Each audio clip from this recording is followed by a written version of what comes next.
जनाब इतों खरीदना गया अब्दुल हादी वास्ते घड़ी ते घड़ी माशाल्लाह देख सकते जी किन्नी खूबसूरत नजर आ रही ने। जरा कैमरामैन साहब जी जरा करीब ले आओ। ये जी सबसे पहले बच्चों को घड़ी देंगे फिर हम इनसे खरीदेंगे। ये टच घड़ी है ना हादी साहब करो पसंद केड़ी घड़ी पसंद जे कलैक्शन वाले दी जे जनाब टच स्क्रीन जी पसंद जे अच्छा जी देख हाँ भाई ये कितने का है 350 नहीं 300 नहीं कहा था 350 कहा था ये ले जनाब असी इन्हों 350 रुपया दे दीता।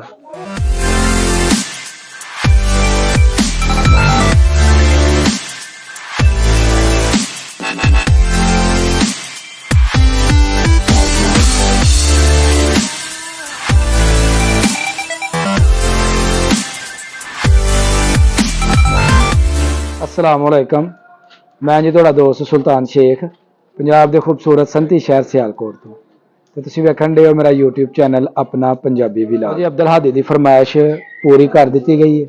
अब्दुल हादी काफ़ी दिनों तो कह रहे जी मैनू ना वाच लैके दो तो वाच जनाब असी इतों खान साहब होना को खरीदना गए तो बड़ी खूबसूरत है।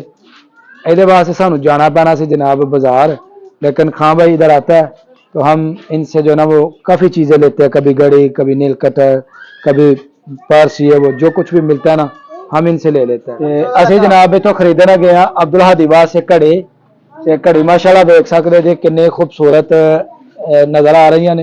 जरा कैमरामैन साहब जी जरा करीब ले आओ। देखो जनाब माशाल्लाह हर कलर दी हर जनाब रंग की जी घड़ी ना इन्हों को मौजूद है। तो अब्दुल हादी कि घड़ी पसंद आती है जनाब इतों चेक करके तो लाने। सबसे पहले बच्चों को घड़ी देंगे फिर हम इनसे खरीदेंगे। ये टच घड़ी है ना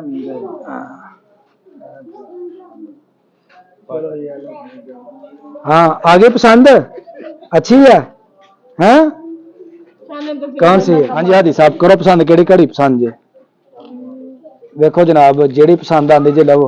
यह भी माशाल्लाह बड़ी जबरदस्त जे एप्पल वाच जे LED जे उस तो बाद जनाब जे अपना मोवडो कलैक्शन वाले दी जे जनाब टच स्क्रीन जी पसंद जे अच्छा जी देख हाँ भाई ये कितने का है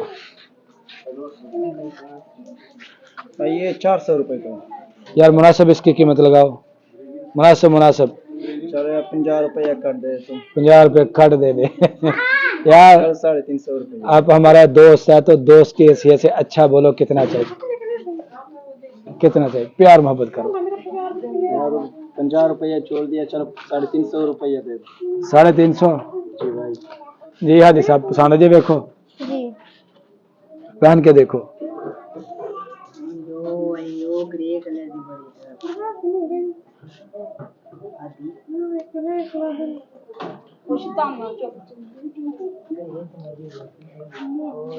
अल्लाह जी हादी साहब कैसी लगी जी सही लग रही है माशाल्लाह जबरदस्त जनाब ते होर भी कोई वेख लो जनाब जो कोई पसंद है विच ते ओ भी वेख लवो हैं सही लग रहा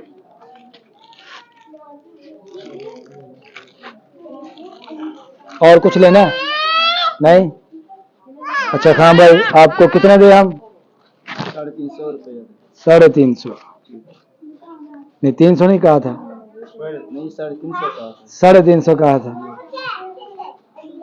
ये ले जनाब असी इन्हों 350 रुपया दे दीता।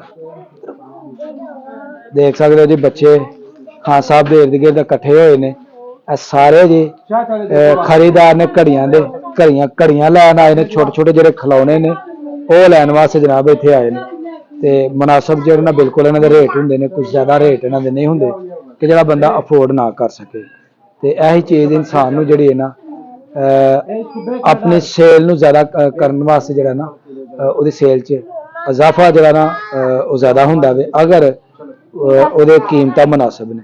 अगर रेट बहुत ज़्यादा होए ਤੇ ਖਰੀਦਾਰ ਜਿਹੜੇ ਨੇ ਉਹ ਕਮ ਪੈ ਜਾਂਦੇ ਨੇ। ਤੇ ਇਹਨਾਂ ਦੇ ਜਨਾਬ ਇਹੀ ਚੀਜ਼ ਜਿਹੜੀ ਹੈ ਨਾ ਪਿੰਡ ਵਾਲੇ ਨੂੰ ਮੁਤਾਸਰ ਕਰਦੀ ਹੈ ਕਿ ਲੈਣ ਦੇਣ ਜਿਹੜਾ ਨਾ ਕੋऑपरेट ਜਿਹੜਾ ना दूसरा ना जल्दी कर लेंगे। खान भाई बहुत शुक्रिया आपका जी, थैंक यू। मेरे साथ गले लगा। ये हमारा खान भाई, ये भी दोस्त है, ये भी यही काम करता है। तो ये 804 लिखा हुआ है, कैदी नंबर 804। तो ये खान साहब का दीवाना है, हम भी उसका दीवाना है। तो गुड हो गया ना? गुड हो गया। हाँ, ਇਹਦੇ ਨਾਲ ਹੀ ਜੀ ਮੇਰੀ ਅੱਜ ਦੀ ਵੀਡੀਓ ਹੋ ਗਈ ਮੁਕੰਮਲ। ਅਗਰ ਵੀਡੀਓ ਲੱਗੇ ਅੱਛੀ, ਵੀਡੀਓ ਨੂੰ ਇੱਕ ਲਾਈਕ ਕਰ ਦੇਣਾ ਤੇ ਜਿਹੜੇ ਦੋਸਤ ਮੇਰੇ ਚੈਨਲ ਤੇ ਨਏ ਨੇ ਉਹ ਜਲਦੀ ਜਲਦੀ ਮੇਰੇ ਚੈਨਲ ਨੂੰ ਸਬਸਕ੍ਰਾਈਬ ਕਰ ਦਿਓ ਤਾਂ ਕਿ ਆਉਣ ਵਾਲੀ ਵੀਡੀਓ ਦਾ ਨੋਟੀਫਿਕੇਸ਼ਨ ਤੁਹਾਨੂੰ बर वक्त ਪਹੁੰਚਦਾ ਰਹੇ। ਮੈਨੂੰ ਦਿਓ ਇਜਾਜ਼ਤ, ਹਮੇਸ਼ਾ ਖੁਸ਼ ਰਹੋ, ਆਬਾਦ ਰਹੋ। ਅੱਲਾਹ ਹਾਫਿਜ਼।